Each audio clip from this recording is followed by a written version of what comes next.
We got level 1 trauma. 24-hour shift. Super Bowl Sunday. We missed the halftime show. There was a C-section. It's like 8 p.m. It's 2 a.m. Good night. I look like a mess. Welcome back, vlog. We are back for another 24-hour shift. Kind of nutty starting the last 2 weeks off with 24s. I was on a 24 last Sunday, which went pretty well. And now we're back for another today. Yesterday was my day off, but it wasn't really a day off because I had my ITE. So kind of just feels like I'm on a really long stretch right now. Anyway, we already have some spine and ortho cases on the board, and there's an X-lab going right now that I think I'm gonna have to go take over. So it's gonna be a long day. Let's get it.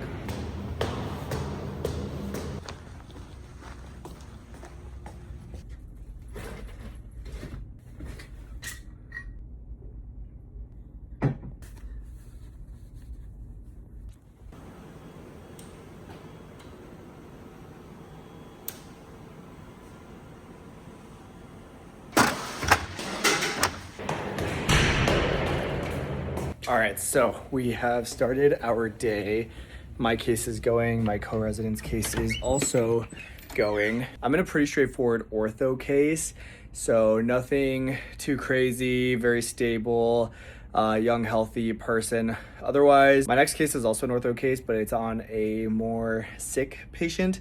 So even though it's kind of similar to the case I'm in, there's a lot of different things I'm gonna be doing. I have to be quite careful, have pressors ready, all that stuff. We're running both rooms. There was almost another case added on, it looked like. And then I think there was also something that had to go to IR. So I think a CRNA had to get called in for that. So already a busy day. Just realized it's also Super Bowl Sunday. So I don't know if that's gonna either bring bad juju or if that's gonna be call protective and make our day better. I don't know. My attending got me out for a breakfast break, thank goodness.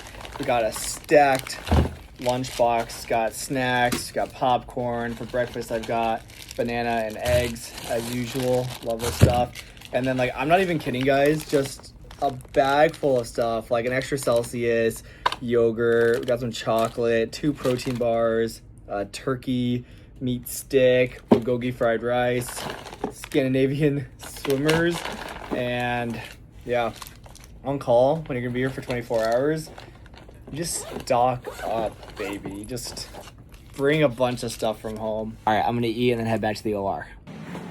It's lunchtime, baby. Our attending got us food, which was really nice of him. Let's freaking go. I had no idea. They always fumble, like, in the Super Bowl. Yeah, Seahawks are 3-0. Snackies. I wish we could, like... Exactly why Drake May did not take the flat route on that. It looked like it was fairly open. After that big hit, 2 points. Totally loves this time place. 13, the score with 2. We missed the Super Bowl halftime show because right before it started, there was a C-section. And an epidural. And an epidural. And a different IV. And an IV. Yes. But now it's 7 p.m. We just got dinner from our attending, or we're getting it right now. And then hopefully we are done for the night.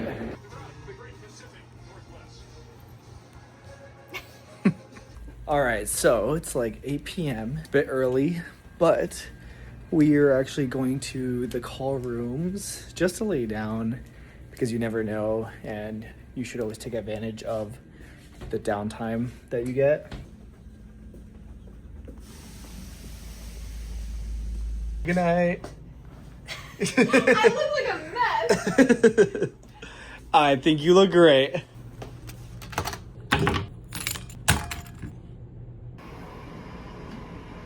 Yo, we literally like just laid down and we got level 1 trauma. We immediately got up, got the OR ready to go, art line, extra IVs, bada bing, bada boom. For trauma, they're actually a pretty hemodynamically stable patient. So we're in the OR with that case right now. It's the post Super Bowl vibes, man. The nice part about having only 1 room running though is For the anesthesia team, we can team anesthesia it, right? Like me, my co-resident, our attending, our anesthesia tech, we just get to work, get the patient set up. And then there's a lot of communication with the trauma team, which I really enjoy because you're just trying to figure out what's best for the patient right now together as you're getting new information in the moment. So that is one of my favorite things about these trauma shifts. Anyway, I'm gonna go back to the OR and give my co-resident a break. Let's try this again. Good night. They just started oxytocin too. All right, we just went and did an epidural. Take 3, good night. It's 2 a.m. and we just got woken up for an appendectomy. Good morning, guys. All right, guys. I am done with my 24-hour call. Brutal shift, not gonna lie, mainly because it was just like really choppy. We had some pretty big cases throughout the day, and then we actually had what we thought was gonna be like early finish time. I think we got done at like 4 or something, which is like the earliest I've gotten done during the day on a call shift.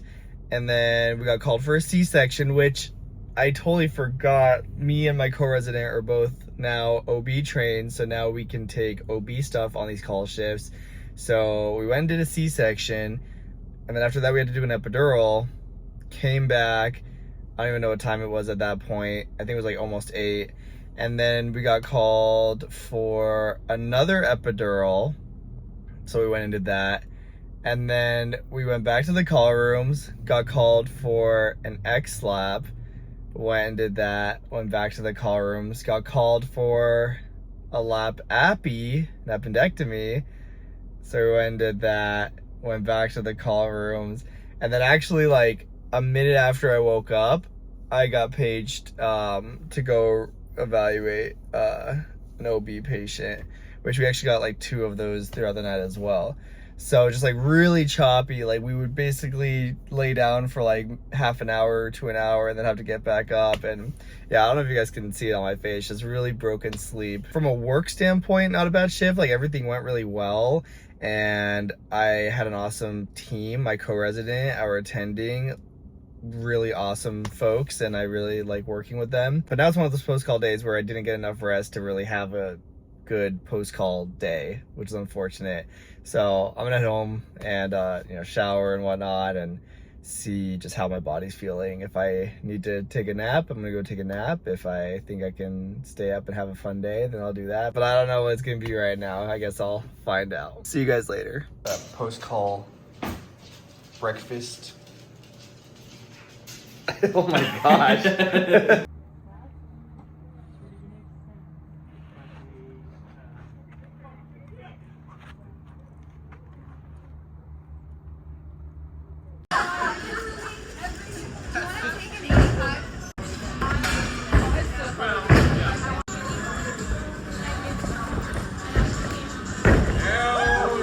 All right, guys, so it's a little bit later in the week. I'm just getting home from another long day in the OR. At the beginning of this vlog, you guys saw me working a 24-hour in-house call shift on Super Bowl Sunday, and that was a pretty rough shift. You guys have seen me take call a lot, especially over the last few months. And I feel like I've actually never taken the time to just like sit down in one of these vlogs and really explain what being on call actually means. And one of the reasons I haven't really gotten to do that is because I spend so much of my time at the hospital and just vlogging while I'm, peri working. And so it's kind of hard to really sit and explain through a lot of things. So I think we're gonna do that right now. So being the on-call resident means that you are the primary point of contact for any patient issues during your shift. This includes any pages, if you're on a primary care team or inpatient medicine, that could be admissions. When you're an anesthesia resident, that means anything that needs to go to surgery or airway issues on the floor, like if someone's going into respiratory failure, going into cardiac arrest. If you're covering OB, that means epidurals, C-sections. If you're a surgeon, that means anything that needs a surgical evaluation, which can be anything from appendicitis to a trauma. Most people would say that call is where you grow the most clinically. That's because there's less staffing, which means more autonomy, but also more pressure. Now there's different kinds of call, like 24-hour call, which is what you guys see me do a lot. There's also a 28-hour call, which is basically 24-hour call, but the extra few hours at the end is to kind of have this like crossover time with the day team to finish up anything from the night and also do a complete handover. So that usually ends with the 24-hour or 28-hour call resident joining for things like rounds. There's night float, which means you are just there overnight. So those are sometimes 12 to 15-hour shifts. There's home call, which as opposed to in-house call, home call, you're literally at home. You don't need to be in-house, but you do have to be available to go to the hospital if you do get paged about something or there's a consult or whatever. The benefit of home call is you get to be at home, but the downside of home call is it doesn't really count towards your duty hours. And so sometimes that's a way that programs can keep folks on call without necessarily going over on hours or hour caps by the ACGME. There's short call and long call, which you'll see a lot on medicine teams. That just means that one team will stay short, so they'll maybe cover call until like, I don't know, 3 or 5 p.m. and then the long call team will cover call until like 7 p.m. And then there's backup call, which is exactly what it sounds like. You are the backup if things go absolutely crazy and someone else needs to come in. Now, as an anesthesia resident, a lot of our call, again, is stuff that needs to go to the OR. So as you guys saw on Super Bowl Sunday when I was covering call, we had a normal day of cases. So we had a few things that were actually on the board scheduled. And why would that happen on a Sunday? Well, because there were things that couldn't wait till Monday. So things like hip fractures, for example, or appendixes that need to be removed. Now, while we're there doing our scheduled cases, anything can happen. And so we tend to get a lot of add-ons, for example, which is why we have 2 residents on in-house call. So if one of us is in an operating room, the other one can go cover whatever the call is. This past Sunday, we were able to finish everything that was scheduled by 4:30, but after that, every hour, we were getting a page for something else, whether that was a C-section or we got 2 epidurals, we had an XLEP that had to go, we had an appendicitis that had to go. We were also getting general pages to follow up on, for example, some of our OB patients who had epidurals placed. I would say that was kind of a typical call shift as far as the pacing goes, but it's not surprising because we're covering so many different services, right? Like OB, trauma, the floor. But I've had calls where you get only 1 or 2 pages the entire night, and that's very awesome, but never to be expected. Now, most people would agree that the hardest part about taking call is the mental load. Even if you're not actively responding to any pages or in the operating room, you have this constant low-level vigilance that is honestly mentally draining. On the long shifts, you might not only have sleep deprivation, but also sleep fragmentation. And decision fatigue after midnight is real, let me tell you. Having to switch from maybe being asleep to making critical decisions is hard. And I've even had moments of sleep inertia where I can feel like my cognition is slow. And again, that's why I'm a resident and we have attendings there, but it's tough. I even literally have a Celsius on call, a energy drink that is reserved for if I get woken up in the middle of the night, I can just quickly crack it open, take a couple swigs, and just get my energy going. But again, you can see why this would be good for trainees, because we need to be able to make these critical decisions at 3 a.m. Someone has to. That's usually the doctor. That's why we chose this field. I will say there's a lot of camaraderie, I think, on call. I do enjoy how much communication we have with our surgical colleagues, our OR staff, the different floor staff, because again, I think everyone is just trying to make it through the shift and do what's best for the patient. So I just feel like the communication tends to be very good. The best case of call is you sleep through the night. Worst case, you get 0 sleep. But I will say that post-call brain is rough. It's probably pretty similar to intoxication. Now, how much you take call as a resident kind of defines how workhorse of a program you're at.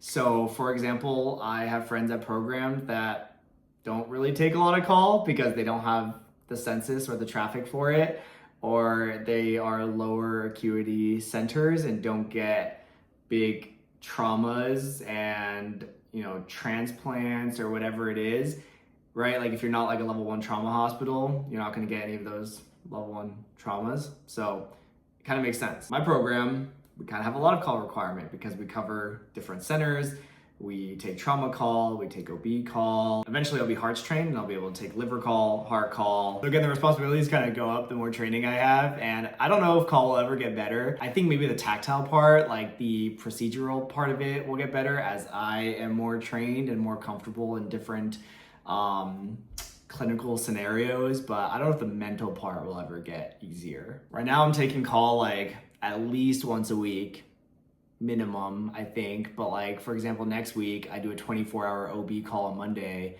and a 24-hour trauma call or call on Friday or Saturday. So it's like 2 24s in 1 week. It's pretty rough, I'm not gonna lie. Anyway, I just want to like actually take the time to explain call to you guys. I feel like I haven't really gotten to do that in my vlogs yet. But I'm also going to end the vlog here. I know kind of different than normal. I only spent really like 1 day filming in the hospital, but I don't know. I'm getting a little bit of like filming burnout right now and kind of feel like I need to just go at my own pace with the vlogs and take days off if I need to rest from vlogging and just kind of lock in on the job, right? But still want to be able to provide you guys value with these vlogs. Plus my mom's in town. She got into town like 2 nights ago and I was a late resident yesterday, so I didn't get to see her. I'm gonna go see her right now. So kind of want to focus on that and then just edit this vlog and get it to you guys Sunday. Always good to make boundaries with yourself, even with content creation. Anyway, thank you guys so much for joining me in another vlog. If you're new to the channel, make sure to subscribe and check out the rest of my vlogs. I'm a resident who vlogs pretty much every single week of his entire life since he started medical school. So I would love to have you along for the journey. Anyway, thank you guys again so much for watching. Make sure to like, comment, subscribe, and I'll see you guys next week.